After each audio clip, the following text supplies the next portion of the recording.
Pip sat in her usual corner. The floor was cold, but she didn't mind anymore. She had been sitting here for a long time, 847 days to be exact. She counted every single one. The orphan compound on station was huge. Hundreds of alien children lived here waiting for someone to want them, waiting for a family. Pip watched them come and go. Some stayed for a few days, some stayed for weeks. But Pip, she had been here for years. She was small, only 1 meter tall. Her skin was a soft blue color that seemed to shimmer when the light hit it just right. Her people, they were all small, but there weren't many left anymore. 3 years ago, a mining company destroyed their planet. It was an accident, they said, but accidents don't bring back a whole world. Now, fewer than 10,000 existed in the entire galaxy. Pip pulled her knees to her chest and hummed softly. The song was old. Her mother had sung it to her before everything ended. She barely remembered her mother's face now, but she remembered the songs. They were all she had left. Across the room, a group of children laughed. They were playing some kind of game. Pip didn't know the rules. No one ever invited her to play. She was used to it. The other children said were useless. They said had no home, no power, no future. Why would anyone want to adopt something useless? The compound director walked by. His name was, and he looked like a giant bug with too many legs. He stopped and stared at Pip with his multiple eyes. Still here, clicked his mandibles in what Pip knew was disappointment.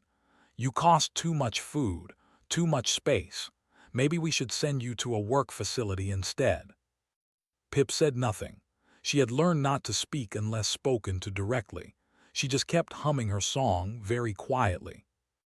Walked away, muttering about budgets and resources. The day was almost over. Pip would go to the sleeping room soon. She would lie on her thin mattress and count the stars through the window. Then she would wake up and do it all again tomorrow, and the day after, and the day after that. That's when the doors opened.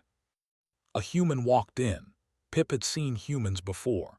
They were new to the galaxy, only 40 years of contact with other species. Most aliens thought humans were strange, too emotional, too irrational. They cried over things that didn't matter. They got angry about unfairness. They made decisions with their hearts instead of their heads. This human was tall compared to Pip, but average for his species. He had dark hair and kind eyes. He wore a simple captain's jacket that had seen better days. He carried boxes of supplies, setting them down near his office. Pip watched him but didn't expect anything. Humans came sometimes to drop off charity items. They never stayed long. But this human stopped. He tilted his head, listening. Pip realized she was still humming. She quickly stopped, embarrassed. The human smiled. He walked over to her corner and sat down on the floor, not standing over her, not crouching down like adults do when they want to seem nice. He actually sat, cross-legged, a few feet away. "Don't stop," he said in Galactic Common. His accent was strange. That was beautiful. Pip stared at him. No one had called her songs beautiful before. "I'm Jinwoo," he said. "What's your name?" "Pip," she whispered. Her voice was scratchy from not using it much. Jinwoo nodded. "Nice to meet you, Pip. That song you were humming. It reminded me of songs from my home, from Earth. My grandmother used to sing to me." Pip didn't know what to say. She looked down at her hands. "How long have you been here?" Jinwoo asked. 847 days. Jinwoo was quiet for a moment. "That's a long time to wait." Pip shrugged. "No one wants we're not useful." "Who told you that?" "Everyone." Pip's voice was small. "It's true, we have no planet, no money, no power. I'm just extra." Jinwoo leaned back against the wall. He looked up at the ceiling, thinking. Then he looked at Pip again. "You know what I think? I think people who measure worth by power and money are missing something important. They forget that every person, every being has value just because they exist. You have songs, Pip. You have memories and feelings and thoughts. That's not nothing. That's everything." Pip felt something strange in her chest. It was warm and tight at the same time. No one had ever talked to her like this. "Will you teach me your song?" Jinwoo asked. "I'd like to learn it if you're willing to share." Pip looked at him carefully. Was this a trick? Was he making fun of her? But his eyes were honest. His emotions felt clean and genuine. Pip had a special ability that most beings didn't know about. She could sense feelings. And Jinwoo's feelings were true. Slowly Pip began to hum again. The melody was simple but haunting. It rose and fell like waves. Jinwoo listened, his eyes closed. When she finished, he tried to hum it back. He got most of it wrong, but Pip almost smiled. He was really trying. They sat together for an hour. Jinwoo told her about his ship, He told her about his crew. He told her about Earth and Korea and his grandmother who raised him. Pip mostly listened, but sometimes she asked small questions. When Jinwoo finally stood up to leave, Pip felt the familiar emptiness return. Another visitor gone, back to being alone. But Jinwoo did something unexpected. He went to his office. Pip could hear them talking but couldn't make out the words. His voice got higher and more clicking. Jinwoo's voice stayed calm but firm. When Jinwoo came back out, he knelt down next to Pip. "I have to go to my ship now," he said. "But I'll be back tomorrow. I've started some paperwork, important paperwork." "What paperwork?" Pip asked. Jinwoo smiled. "Adoption papers. If you want, Pip, you can come home with me. You can live on my ship. You can be part of my crew. You can be family." Pip's world stopped. She couldn't breathe, couldn't think. This didn't happen. People didn't want her. "Why?" The word came out as barely a whisper. Jinwoo touched her shoulder gently. "Because you taught me a beautiful song. Because you deserve a family. Because I have room on my ship and in my life for someone small and brave who counts every day and still keeps singing." He stood up and walked toward the door. Before he left, he turned back. "Think about it tonight, Pip. Tomorrow, if you want, we'll start a new count. Day one of something better." Then he was gone. Pip sat in her corner, trembling. Around her, the other children whispered and pointed, was making angry clicking sounds in his office. The whole compound buzzed with shock. But Pip didn't care about any of that. For the first time in 847 days, she had hope. And that night when she looked at the stars, she didn't count them. She sang. There was nothing like Pip imagined. She stood in the cargo bay, holding a small bag with everything she owned. The ship smelled like metal and oil and something cooking. It hummed with energy. Lights blinked on panels she didn't understand. Everything was so big and loud and strange. Jinwoo stood beside her, patient. "I know it's a lot," he said. "Take your time." A woman appeared from a doorway. She had short hair and wore dirty work clothes. Her hands were covered in grease. She looked at Pip with suspicious eyes. "This is Bora," Jinwoo said. "She's our engineer. She keeps this old ship flying." Bora crossed her arms. "Jinwoo, can I talk to you, privately?" They moved a few steps away, but Pip could still hear them. Her hearing was very good. "Are you crazy?" Bora hissed. "A child on a cargo ship. We barely make enough money for ourselves, and she's so small. What if she gets hurt? What if—" "Bora," Jinwoo interrupted gently. "I know you're worried, but look at her. She's been alone for over 2 years. She needed someone. So you decided to be that someone, just like that." "Yes, just like that." Bora sighed deeply. She looked at Pip again. This time her eyes were softer. "Fine, but she's your responsibility if this goes wrong." "It won't," Jinwoo said. An older man with hair walked into the cargo bay. He stopped when he saw Pip. His face was rough and weathered, like old leather. "This is Ho," Jinwoo said. "Our navigator. He's been flying ships longer than I've been alive." Ho grunted. He circled Pip slowly, studying her. Then he nodded once and walked away without saying a word. "Don't mind him," Jinwoo said. "He doesn't talk much, but that nod, that means he approves." A young woman bounced into the room. She had bright eyes and a huge smile. Is this her? Is this Pip? Oh, she's so cute. Hi Pip, I'm HFY, I handle communications. Do you like games? I have lots of games. Do you like sweets? I have those too. Pip took a step back. So much energy, so many people. Jinwoo put a hand on HFY's shoulder. Maybe give her some space. It's her first day. Oh, right, sorry, HFY said, but she kept smiling. I'm just excited. We've never had a kid on board before. Jinwoo showed Pip to a small room. It used to be a storage closet, but he had cleaned it out. There was a bed, a small desk, a window showing the stars. On the desk sat a blanket folded neatly. It's not much, Jinwoo said, but it's yours. We can make it better, add things you like, make it feel like home. Home? Pip didn't remember what home felt like anymore. That first night, Pip lay in her new bed and listened to the ship. Every sound was different, strange, scary. She wanted to cry, but she had learned long ago that crying didn't help anything, so she hummed instead, very quietly, her old songs. Days passed, then weeks. Pip stayed in her room most of the time. She came out for meals, but she didn't talk. The crew tried to include her. HFY brought her games and treats. Ho left little things outside her door, a smooth stone, a piece of pretty metal, once a small hammock he had made from spare rope. Bora showed her the engine room, though Pip didn't understand any of it. Jinwoo never pushed.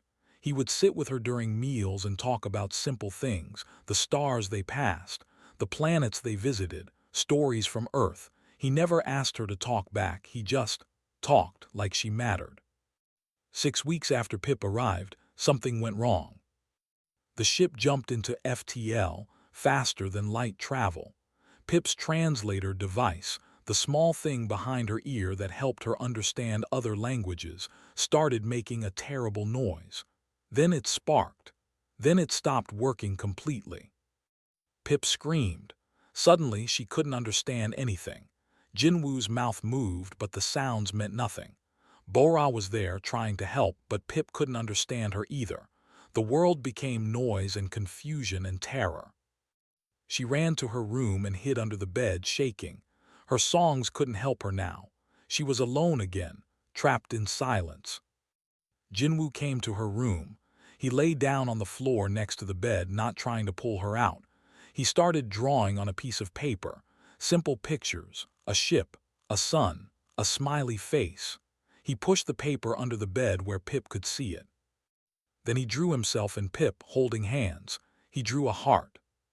He stayed there for hours, sometimes drawing, sometimes just lying quietly. Bora came and went working on the broken translator, but Jinwoo never left. Finally, 14 hours later, Bora fixed it. The translator crackled back to life. Sound became words again. Okay now, Jinwoo was saying.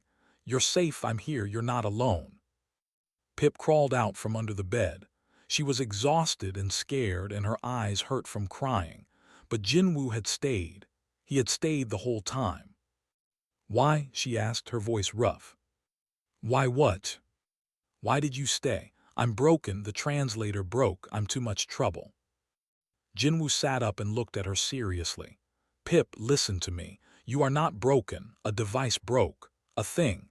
Things break all the time, but you are perfect exactly as you are, and family doesn't leave when things get hard.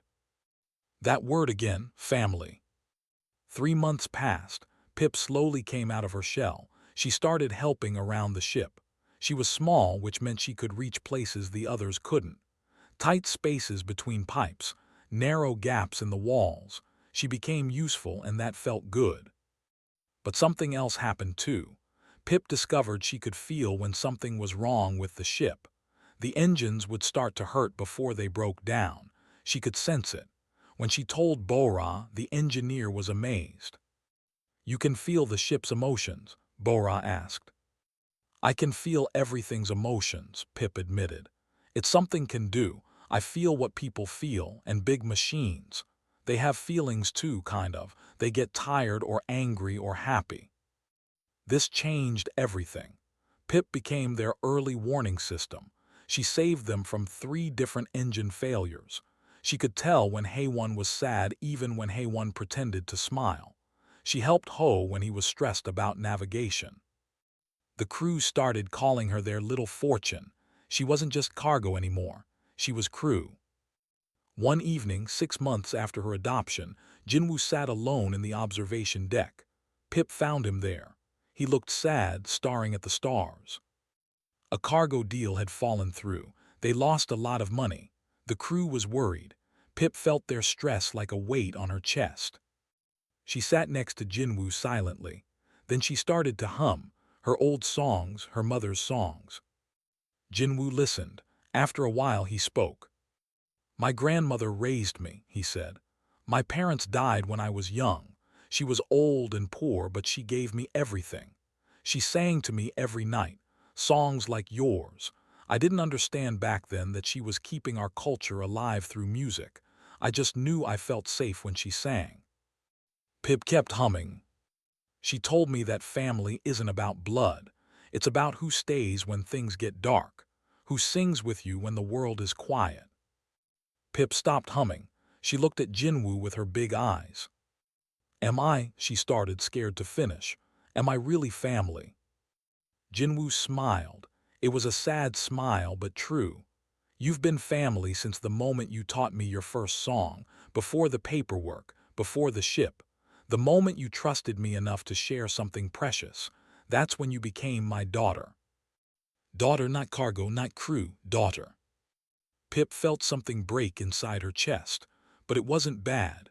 It was like a wall crumbling down, and behind that wall was something warm and bright and terrifying. She started crying, really crying, for the first time since her planet died. Jinwoo pulled her close and let her cry. He didn't tell her to stop. He didn't tell her it was okay. He just held her and let her feel everything she had been holding in for years. When she finally stopped, Pip whispered, "I can't say Jinwoo right, it's too hard." "What can you say?" Jinwoo laughed, "Is perfect." That night, Pip slept without counting days. She didn't need to count anymore. She had found what she was counting toward all along. The alarm woke everyone up. Pip jumped out of bed, her heart racing. Emergency alerts only meant one thing: trouble. She ran to the bridge where the crew was gathering. Jinwoo stood at the main console, his face serious. Bora was already at her station. Ho and HFY came running in behind Pip. "What's happening?" Bora asked. Jinwoo played a recording. A voice came through, speaking. Pip froze. She hadn't heard her language in so long. "This is the refugee ship. We are under attack, 47 on board. Pirates are demanding surrender. Please, anyone help us. We have children, please." The message repeated, then silence. "Where are they?" Jinwoo asked. Ho checked his screens. "Frontier belt, 3 hours away at full speed. It's pirate territory, dangerous." "There," HFY said quietly, looking at Pip. Everyone turned to Pip. She felt small under their eyes. Her people, her own people, were in danger. "Most ships won't respond," Ho said. "Have no money for rewards, no political power. Pirates know this. That's why they target them." Bora crossed her arms. "We're a cargo ship. We have no weapons. If we go there, we might die too." Jinwoo looked at the screen, then at Pip, then at his crew. "We're going," he said simply. "Jinwoo," Bora started. "We're going," he repeated, firmer this time. "I didn't save one child just to ignore 47 more. Prep the ship. We leave in 10 minutes." The crew scattered. Only Pip remained, frozen in place. Jinwoo knelt down to her level. "Pip, I need you to stay in your room during this. It might get dangerous." "No," Pip said. Her voice was small but steady. "I can help. I can feel things. I can tell you where the pirates are focusing, what they're planning. It's too dangerous. They're my people, please." Jinwoo studied her face. Finally, he nodded. "Okay, but you stay on the bridge with HFY. If I say run, you run. Deal?" "Deal." The pushed its engines hard. 3 hours felt like forever. Bora worked on a plan, something about using the ship's systems to create an electromagnetic pulse. Ho plotted a course through an asteroid field. HFY prepared fake signals to trick the pirates. Pip sat quietly, feeling the tension in the ship. Fear, determination, love. Her new family was risking everything for strangers, for her people. When they arrived, the scene was chaos. 3 pirate ships surrounded a small, damaged vessel that looked like it could barely fly. The pirates were large reptilian beings who worked for crime syndicates. "They want to sell thee as workers," HFY whispered, translating the pirate communications. "Cheap labor." Pip felt sick. "Pip," Jinwoo said, "where are they focused?" Pip closed her eyes and reached out with her feelings. She could sense the pirates' emotions: greed, impatience, and distraction. They weren't expecting anyone to help them. "They're bored," Pip said. "They think this is easy. They're not watching behind them." "Perfect," Jinwoo said. "Ho, take us through the asteroid field. Come up behind them. Bora, ready the EMP. HFY, start sending those fake Alliance Navy signals." Everything happened fast. The dove into the asteroid field, flying dangerously close to floating rocks. Pip felt Ho's concentration, his confidence. He had done this before. They emerged behind the pirate ships. HFY sent out signals that sounded like Alliance military. "This is Alliance Navy patrol ship. Power down your weapons immediately." The pirates panicked. That's when Bora fired the EMP. A wave of energy burst from hitting all 3 pirate ships. Their systems went dark, dead in space. "Now," Jinwoo shouted, "get to the pulled alongside the refugee ship. Through the windows, Pip could see them. So many adults, children, all looking terrified. HFY opened communications. "This is the cargo ship. We're here to help. Prepare for emergency extraction." But then alarms went off. One pirate ship was rebooting faster than expected. Its weapons were coming back online.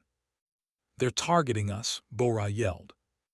A blast hit the ship shook. Lights flickered. Pip fell, hitting her head on the console. "Life support is damaged," Bora called out. "We're losing oxygen." Jinwoo's face was grim. They had a choice: leave now and survive, or save and maybe die. "Open all airlocks," Jinwoo ordered. "Bring them all aboard." "All of them?" Bora stared. "That's 47 people. We don't have enough air." "Then we better fly fast." The extraction was messy. Families rushed aboard, carrying small bags and crying children. Pip stood at the airlock, helping guide them. She saw faces like hers: blue skin, big eyes, so many children. An old woman stopped when she saw Pip. Her eyes widened. A child with humans." Pip nodded. "I'm Pip, please hurry." The last boarded just as the pirate ship fired again. The blast missed, but barely. "Go," Jinwoo shouted. They ran. Behind them the pirates chased, but was faster. They jumped into FTL, escaping. But now they had a new problem. 72 hours to the nearest safe station, 47 extra people, and oxygen running out. The ship became cramped. Families sat in every corner, the cargo bay, the hallways, everywhere. Bora and Ho worked nonstop trying to stretch the life support. Pip moved among her people, translating, helping. The children stared at her with wonder, a who spoke human languages, a who lived with humans. The old woman who had spoken to her introduced herself as Tal. She was their leader. "Why did the humans come?" Tal asked. "We have nothing to give them." "They came because I asked," Pip said quietly. "You asked?" "Not with words, but Captain Jinwoo. He's my father, and he said family doesn't leave people in trouble." Tal looked at Pip for a long time. "Your father, a human?" "Yes." "And he treats you well?"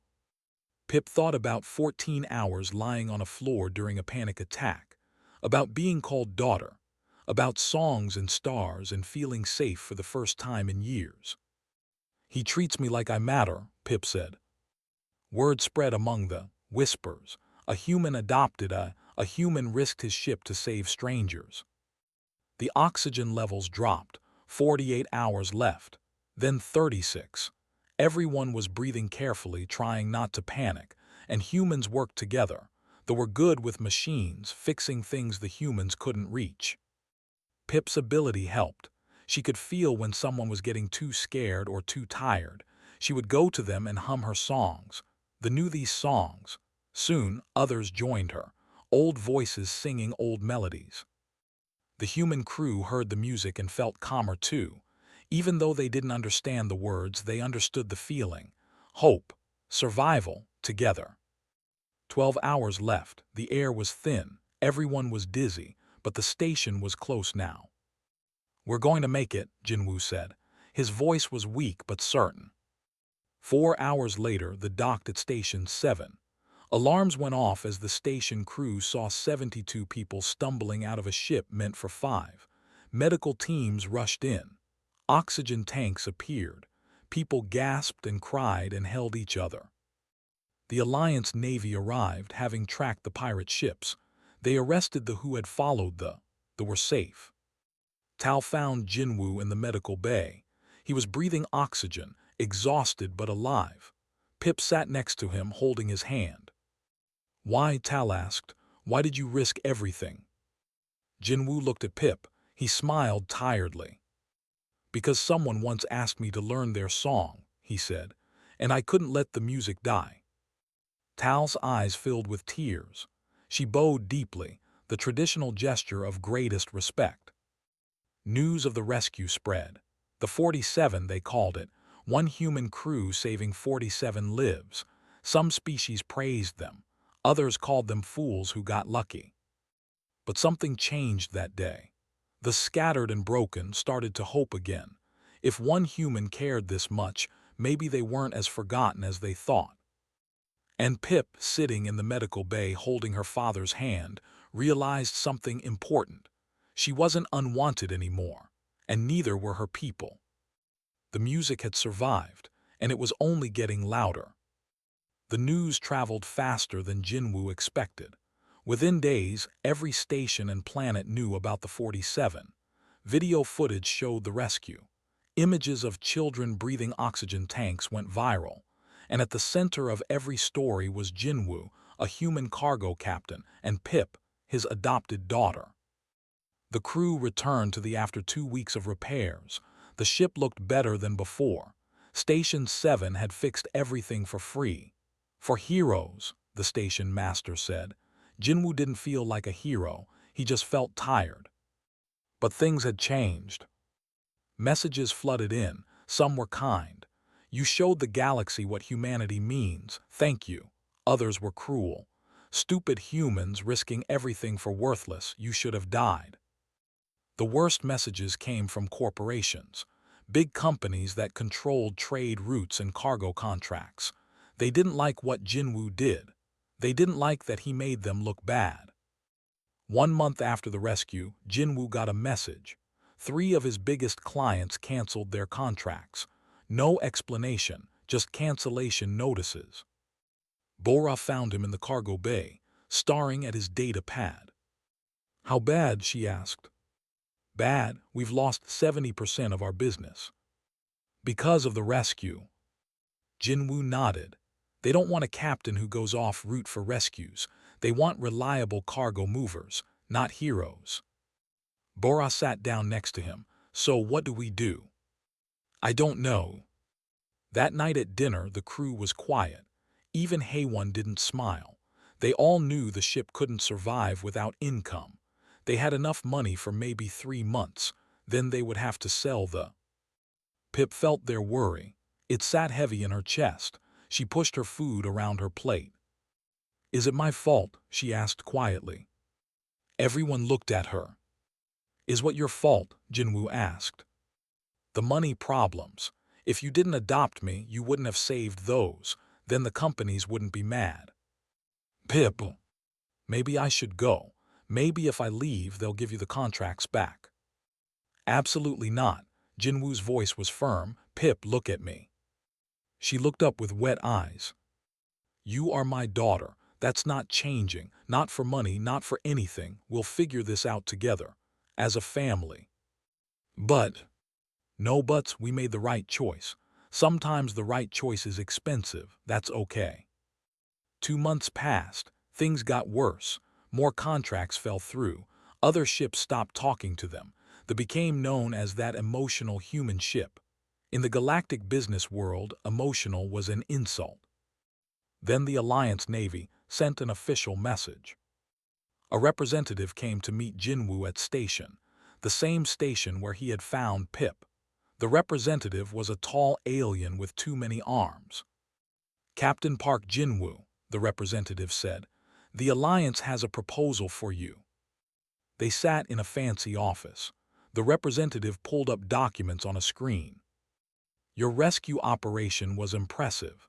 The Alliance wants to offer you a position as an official humanitarian vessel. Good salary, full benefits, legal protection. You would do rescues and refugee transport. Jinwoo read the contract carefully. The money was excellent, 3 times what he made before. His crew would be comfortable. They could keep flying. What's the catch? He asked. The representative smiled.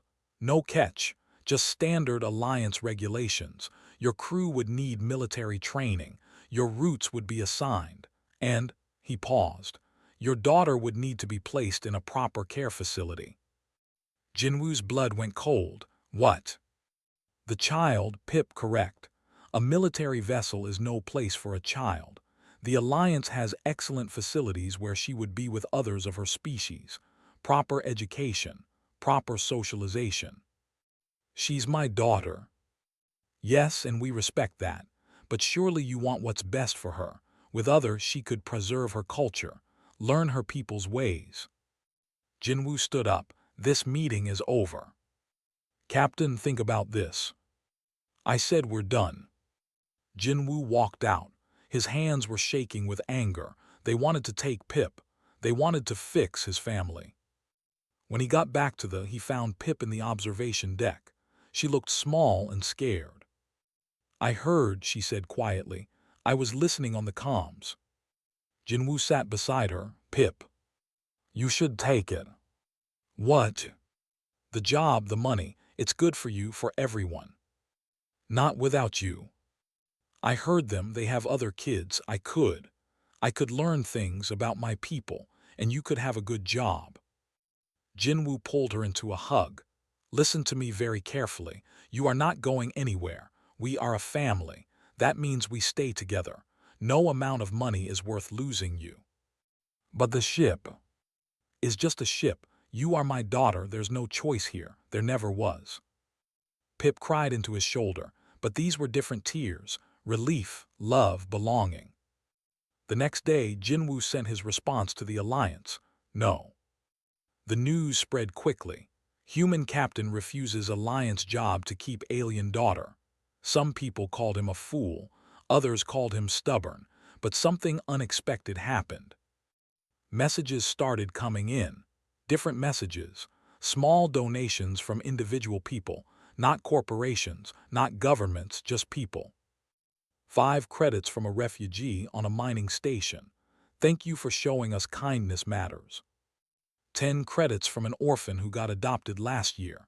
You gave me hope. 20 credits from a retired ship captain. Someone should reward doing the right thing. They came from dozens of species, hundreds of people, thousands. The amounts were small, but they added up. Within a week, they had received more money than the Alliance was offering. HFY was tracking it all, her eyes wide. You need to see this.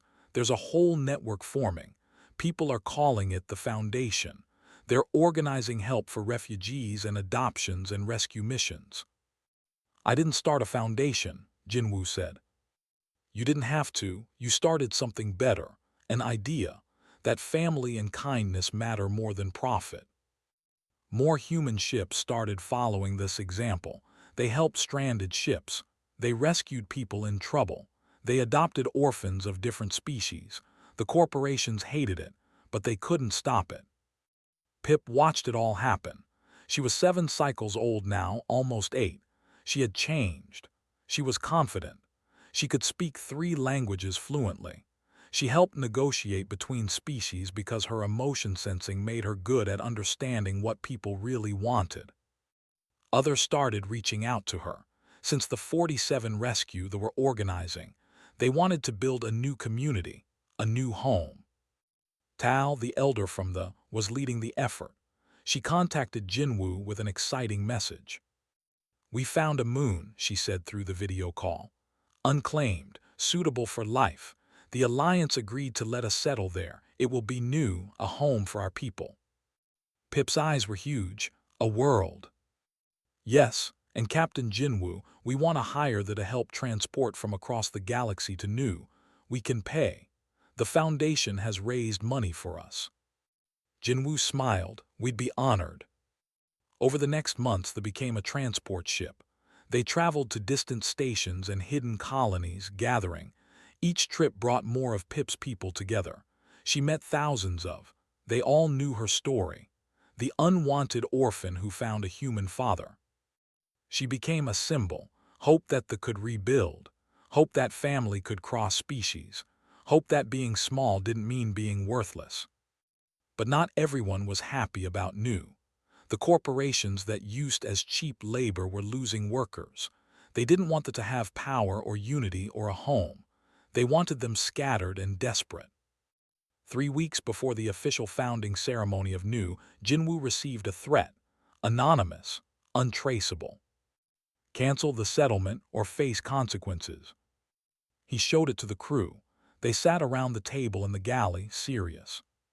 "They're trying to scare us," Bora said. "It's working," HFY admitted. "These are powerful people. If they want to stop this, they can." Ho spoke for the first time in the meeting. "So we fight." "How?" Bora asked. "We're one cargo ship." "We're not alone," Pip said. Everyone turned to look at her. "We have the Foundation, we have other ships, we have people who believe in this. We're not alone anymore." Jinwoo looked at his daughter with pride. "She's right, we call for help." And help came. Ships from across the galaxy pledged to help protect New, not military ships, cargo haulers, transports, mining vessels, regular people flying regular ships who believed that they deserved a home. The founding ceremony was set for 3 weeks away. Pip would help cut the ribbon. Thousands of would be there. It would be the largest gathering of her people since their planet died. But first, they had to survive. New hung in space like a blue pearl. The moon was small but beautiful, with water and air and land. Perfect for the people. Pip pressed her face against this window, watching her people's new home grow larger as they approached. 8,000 had come, from every corner of the galaxy. Ships filled the space around New, all waiting for the founding ceremony. It was supposed to be a celebration, but Pip felt something wrong in her chest. Danger, anger, hate. She said quietly, "Something's wrong." Jinwoo was at the navigation console with Ho. He immediately came to her side. "What do you feel?" Pip closed her eyes and reached out with her senses. Emotions washed over her like waves. Excitement from the joy, hope. But underneath, hiding in the edges, she felt something dark, malicious intent, greed, violence waiting to happen. "Someone wants to hurt us," she whispered. "They're hiding it, but I can feel them planning something bad." Jinwoo called an emergency meeting. The crew gathered quickly. "Pip senses a threat," Jinwoo said. "I believe her. Her abilities have never been wrong." "What kind of threat?" Bora asked. "I don't know exactly," Pip said, "but it's big, and it's coming during the ceremony." HFY checked communications. "I'm not seeing anything unusual. All the security checks came back clean." "That's what worries me," Ho said. "If they're this well hidden, they're professionals." Jinwoo contacted Talon New. The old appeared on screen, looking tired but happy. "Captain Jinwoo, only 2 days until the ceremony. Isn't it wonderful?" "Tal, we have a problem." He explained Pip's feelings. Tal's expression grew serious. "I've been receiving threats too," she admitted. "From the Syndicate Coalition. They're unhappy that we're gathering thee in one place. We were more useful to them scattered and desperate. Will you cancel the ceremony? Jinwoo asked. Never, we've waited too long for this. We've lost too much. We won't run anymore. Then we need to prepare. Over the next 2 days, Jinwoo called everyone he could trust. The Foundation responded. Hundreds of ships began arriving at new cargo haulers, mining vessels, transport ships, not warships. They had no weapons, but they came anyway. The Syndicate Coalition had 6 military-grade ships positioned nearby. They claimed to be protecting the settlement. But Pip felt their lies. They were waiting to attack, to declare the settlement unsafe and force evacuation. Then they could grab thee and sell them to labor contracts. We can't fight them, Bora said, looking at the tactical display. We have more ships, but they have weapons, real weapons. We're not going to fight, Jinwoo said. We're going to stand in their way. That's suicide. Maybe, but sometimes you have to stand somewhere and refuse to move. The ceremony day arrived. Thousands of gathered on the moon's surface. News crews from dozens of species broadcast the event. This was history, the first new home in 3 years. The Foundation ships formed a sphere around New, peaceful, unarmed, but blocking any approach. Pip stood with Jinwoo on the planet's surface. She wore a special outfit that Tal had made for her, traditional clothing in blue and silver. She looked tiny next to the thousands of adults, but everyone knew who she was. The child who came home, the one who brought the humans. Tal began the ceremony with a speech. She talked about loss, about survival, about hope. Pip felt the emotions of every present, pain, joy, pride. They had survived.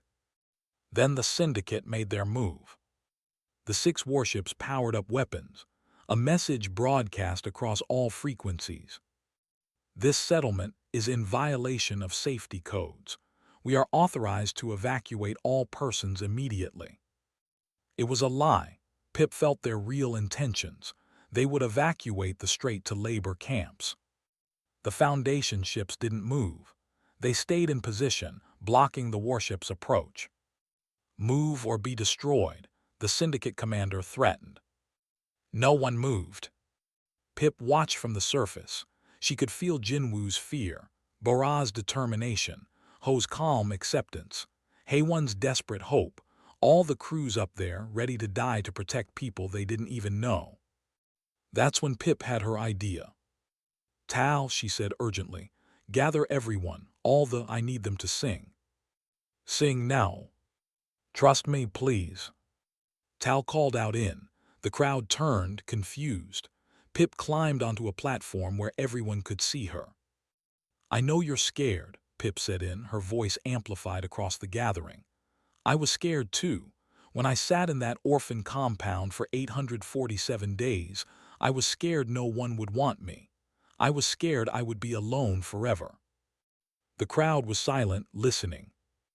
But someone taught me that our songs matter, that our culture matters, that we matter not because we're useful but because we exist. The whole galaxy is watching us right now. They think we're weak. They think we'll run. Let's show them who we are. She began to hum, the old song, her mother's song, the first song she had taught Jinwoo. One voice joined her, then another, then 10, then 100, then thousands. 8,000 voices rose together, singing the ancient songs, songs of their lost world, songs of survival, songs of hope. The sound was beautiful and haunting and powerful. Haewon, watching from started broadcasting it. Every communication channel, every news feed. The entire galaxy could hear the singing together for the first time in years. The Syndicate commander hesitated. His weapons were charged, his orders were clear, but the whole galaxy was watching, listening, hearing a culture that was supposed to be dead. Public opinion shifted instantly. Social networks exploded. Don't hurt them. Let them sing. They deserve a home. Other governments who had stayed neutral suddenly spoke up. The Syndicate has no authority here.